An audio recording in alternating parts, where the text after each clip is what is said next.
Picture this, you wake up, go to work, and at the end of the day, you don't get paid.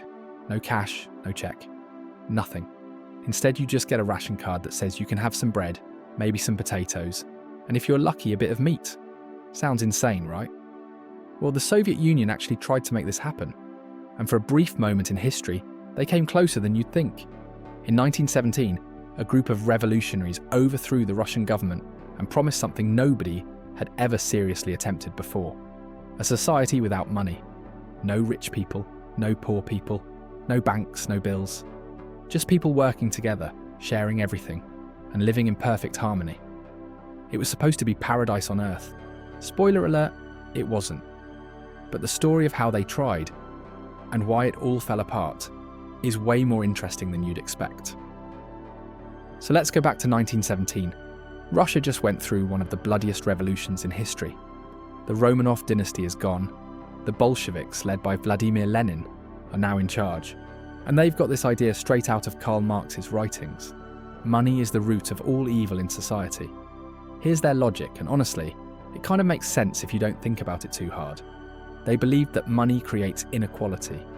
Rich people hoard it, poor people suffer without it, and everyone in between is constantly stressed about getting more of it. Wars are fought over it. Families are destroyed because of it. So why not just get rid of it? Marx had written about a future communist society where the state would eventually wither away and people would work according to their abilities and receive according to their needs. No prices, no wages, no capitalism, just pure organised cooperation. Lenin and his crew were true believers. They thought they could actually pull this off. And right after the revolution, during a period historians call war communism, they decided to give it a shot. From 1918 to 1921, the Soviet government started implementing policies that would make money basically useless. First, they nationalised all the banks. Done. Your savings, the state's now. Then they took over all major industries, factories, railways, mines, everything. Private businesses, banned. You couldn't own a shop anymore. You couldn't run your own farm beyond what you needed for yourself. But here's where it gets really wild. They started making basic services free. Public transportation, free. Utilities like water and electricity, free. Postal services, free. They even stopped charging rent for government housing. The idea was simple. If everything you need is free, why would you need money? They started rationing food and supplies instead. You'd get a ration book based on your job. Factory workers got one amount, soldiers got another, intellectuals got less because, well, they weren't doing real work according to the Bolsheviks. You take your ration book to distribution centres and get your allotted bread, grain, maybe some clothes if they had any. For a hot minute, some true believers thought this was actually working. There were stories of workers refusing to accept wages, saying they'd rather just get their rations and contribute to the collective good. Communist officials gave speeches about how money was becoming irrelevant, how they were witnessing the birth of a new type of human society. One economist at the time literally wrote that the ruble would soon become as meaningless as old imperial medals, just pieces of metal from a bygone era. They printed so much paper money that it basically became worthless anyway. Inflation went absolutely crazy. At some point, people were wallpapering their houses with rubles because the paper was worth more than the currency printed on it. The Bolsheviks looked at this and thought, perfect, this is exactly what we wanted. Money is dying. But they completely missed what was really happening on the ground. Here's the thing about trying to run an economy without money. It's really, really hard. Actually, scratch that. It's basically impossible once you get past a village-sized population. The problems started showing up almost immediately. First, the rationing system was a disaster. The government had to decide how much bread each person needed, how much meat, how much clothing, how many pairs of shoes. Multiply that by millions of people across the largest country on Earth. You need an army of bureaucrats just to figure out who gets what. And who decides? Some official in Moscow who's never been to your town. Some local party member who might be corrupt or just incompetent. The system was supposed to be fair, but it turned into a nightmare of inefficiency. Let's say you're a shoemaker in Petrograd. Under the old system, if people needed shoes, they'd buy them from you. Simple. Supply and demand. But now you make shoes, and send them to a government warehouse. The government decides who gets them based on some formula nobody really understands. Maybe the shoes go to people who need them. Maybe they sit in a warehouse. Maybe they get sent to the wrong city entirely. And what about you, the shoemaker? You're supposed to be motivated by what exactly? The good of society? Sure, that works for some people for a little while. But what about when you're hungry and your ration isn't enough? What about when you need something that's not on your ration list? This is where the black market comes in. And oh boy, did it come in. Within months of implementing war communism, illegal markets were everywhere. People would trade goods on the side. A worker might steal some factory materials and trade them for food. A farmer might hide part of his harvest and sell it secretly instead of giving it all to the state. The shoemaker might make an extra pair of shoes at night and trade them for butter or eggs. The government tried to crack down. They sent armed squads to villages to confiscate grain. They arrested black market traders. They threatened people with prison. Or worse, but you can't arrest everyone, and people need to eat. Here's a crazy statistic.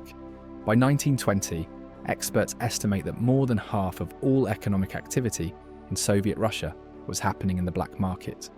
The official economy, the one without money, was being overshadowed by the unofficial economy where people were still using money and barter. Because, surprise, that's what actually works. And remember those free services? Turns out they weren't really free. Someone has to run the trains. Someone has to fix the water pipes. Someone has to deliver the mail. When you don't pay these people properly, or when the rations aren't enough, guess what? The services fall apart. Trains stopped running on time. Utilities broke down constantly. The postal service became a joke. Industrial production collapsed. In 1920, factories were producing less than 20% of what they'd made before the revolution. 20%! That's not socialism. That's economic suicide. And then there was the human cost. Millions of people starved. Not because there wasn't enough food in the country. There was, but because the distribution system was so broken that food rotted in warehouses while people died in cities. Farmers had no reason to produce extra food because the government would just take it anyway, so they only grew what they needed for themselves. Lenin started to realize they had a serious problem. The revolution was supposed to bring prosperity and equality. Instead, it brought collapse and famine. Workers were fleeing the cities to find food in the countryside. The industrial workforce shrank by half. The economy wasn't transitioning to communism. It was falling apart. By 1921, even Lenin had to admit the obvious. You can't actually run a modern economy without some form of money.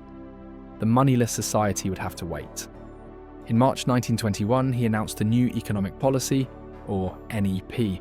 It was basically a massive step backward from everything they'd been trying to do.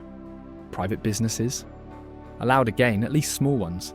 Farmers could sell their surplus. Yes. Money would have real value again? Absolutely. Lenin called it one step back to take 2 steps forward. But really it was an admission that their grand experiment had failed. You couldn't just wish money away because your ideology said it was bad. Money existed for a reason. It's a tool for coordinating complex economic activity between millions of people who don't know each other. Think about it this way.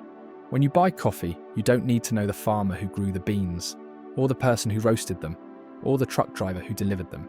Money is the common language that lets all these people cooperate without needing to plan everything centrally or barter directly.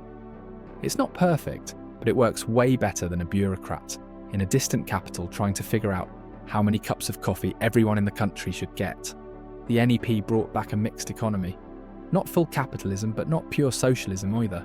State industries still controlled the commanding heights. Big stuff like heavy industry, banking, and foreign trade. But small businesses came back. Street vendors appeared again. Markets reopened. And guess what? The economy started recovering. Production went up. Famines ended.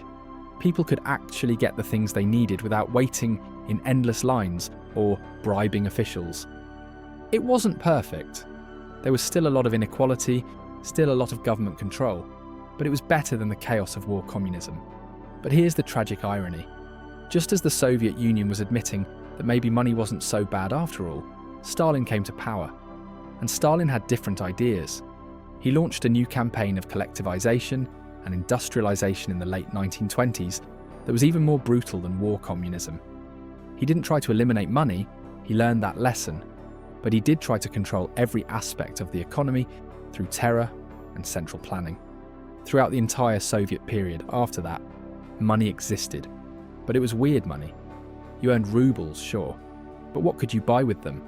Often not much. Stores had empty shelves.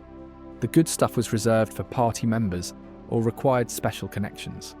People hoarded cash because there was nothing to spend it on, or they used it in the black market that never really went away. The dream of a moneyless society kept getting pushed into the future. We're not ready yet, Soviet leaders would say. Maybe in a few generations. But that future never came. When the Soviet Union finally collapsed in 1991, one of the first things people in Russia embraced was real, functioning money and markets. So what do we learn from all this? Is money really necessary? Or did the Soviets just do it wrong? Here's the thing. Money is basically information. It tells us what's scarce and what's abundant. It tells producers what people want. It gives everyone a reason to make things other people actually need. When a loaf of bread costs more than it did last week, that's a signal that there might be a wheat shortage. When no one's buying your product, that's a signal to make something else. You can't just replace that with bureaucrats making lists. The economy is too complex, too dynamic, too full of millions of tiny decisions happening every day. Even with modern computers, we can't centrally plan everything.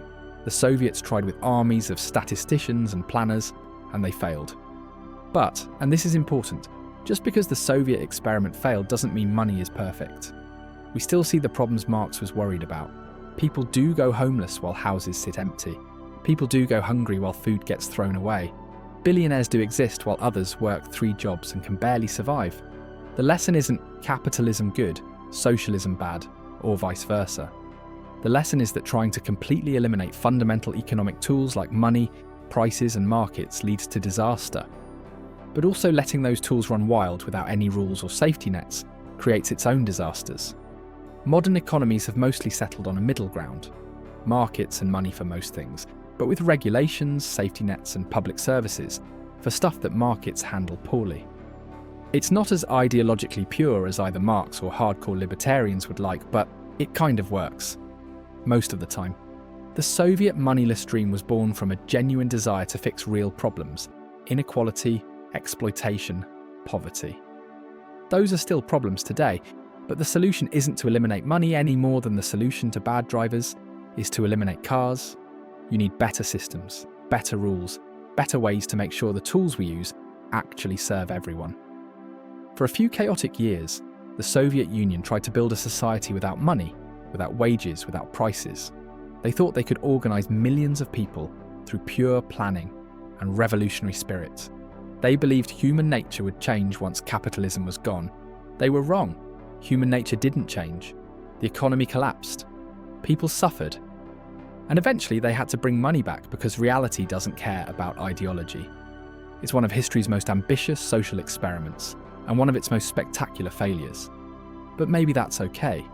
Maybe we're supposed to learn from failed experiments. The Soviets tried to erase money and couldn't. Maybe instead of erasing it, we should figure out how to use it better, how to make sure it serves people instead of the other way around. Because at the end of the day, money is just a tool. The question isn't whether we have it or not. The question is, who does it work for? The Soviets never figured that out. Have we? Thanks for watching. If you found this story as fascinating as I did, hit that like button. And if you want more deep dives into historical experiments that went sideways, subscribe. There are plenty more where this came from. See you in the next one, in Immuno Infinite.